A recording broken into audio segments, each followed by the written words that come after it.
that the poor dad says, I can't afford this, while the rich dad actually says, how can I afford this?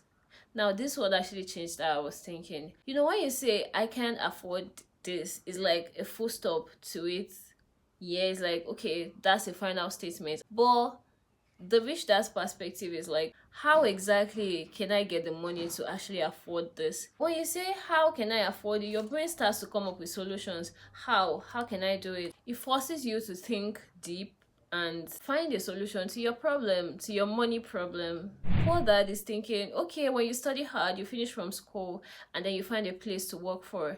But the rich dad is thinking, oh, when you study hard and you finish from school, you don't just think about working for somebody, you also think about establishing yourself, that kind of thing. And whilst the poor dad was struggling to save, the rich dad was focused on investments, like, how can I invest? What should I invest in? And all that stuff. The poor dad also would always say, I'm not interested in money, money doesn't matter, and all that stuff. But guess what? The rich dad was always of the opinion that money is power. And of course, I agree with that. Money is power. Yeah, if you say, oh, money doesn't matter, try being poor. Try being poor and see what happens then. So, yeah, money is power. And the poor dad will always say, we'll never be rich and all that. And his prophecy actually became his reality, because I mean, now he's poor. But the rich dad will always refer to himself as being rich even when he was broke. And then the book made me understand that there's a difference between being poor and being broke. And it says that being broke is temporary, but being poor is permanent. You can be broke, and for as long as you have the necessary knowledge and the necessary skills, you can get out of being broke. But when you are poor, it's like you don't have money and you don't have the knowledge to actually get yourself out of that situation. So you're going to stay stuck in that situation for quite a while. I don't know if that makes sense. The book made me understand that there's actually a difference between being intelligent in school and being financially intelligent. Yeah, and what you don't learn, you don't know.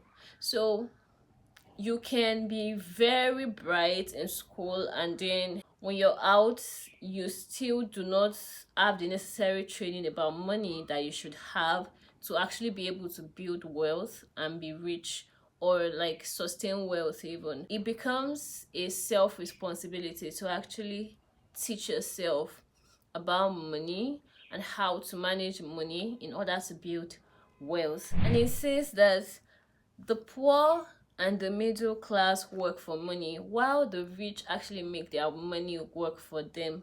And that is the difference. That is why the rich keep getting richer while the poor keep getting poorer. The main cause of poverty and the main cause of financial struggle is fear and ignorance, not the economy or the government or even the rich. Money does not solve money problems, intelligence does. Making more money without financial intelligence is like money that will soon be gone, because you do not have the knowledge to actually keep the money. So at the end of the day, it is not how much money you make, it is how much of the money you are able to keep.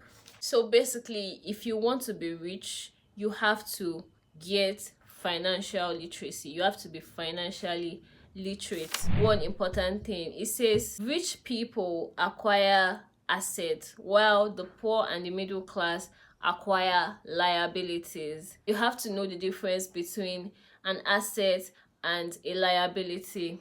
Assets put money in your pocket, and liabilities take money out of your pocket.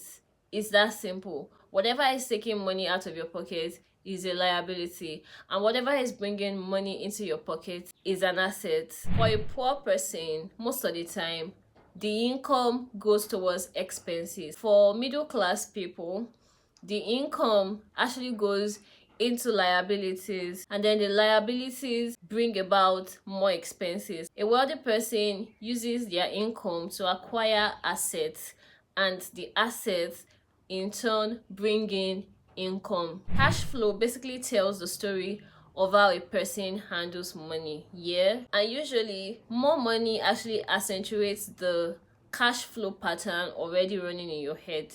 So if you already have that pattern of I get money, I spend it, or I get money, I use the money to acquire liabilities. When you get more money, you'll be thinking, oh, when I have more money, I'll be rich. But you won't be rich, because once you get the money, it will continue to follow the same pattern that money follows in your head. So more money will not solve the problem. It may even worsen or compound the problem that you already have, like the money problem that you already have. It now says financial aptitude is knowing how to manage money, knowing what to do with money once you make it, and how to keep people from taking your money from you, and how to keep your money for longer, and how to make your money work hard for you. High emotions tend to lower financial intelligence. Basically, the simple formula for getting rich is to know the difference between assets and liabilities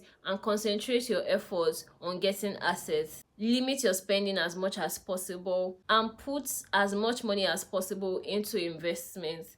Allow the investment years to grow, and that is how that you get rich. Now, I have a whole lot to still say regarding this book, but this video is getting so long already, so let me just say, okay, the examples of assets mentioned in the books are like, one, businesses that I own that do not require my presence. That is one asset. Like, if you own a business that does not require your presence to run, that business is an asset. But if it requires your presence to run, then that business is a job and not an asset.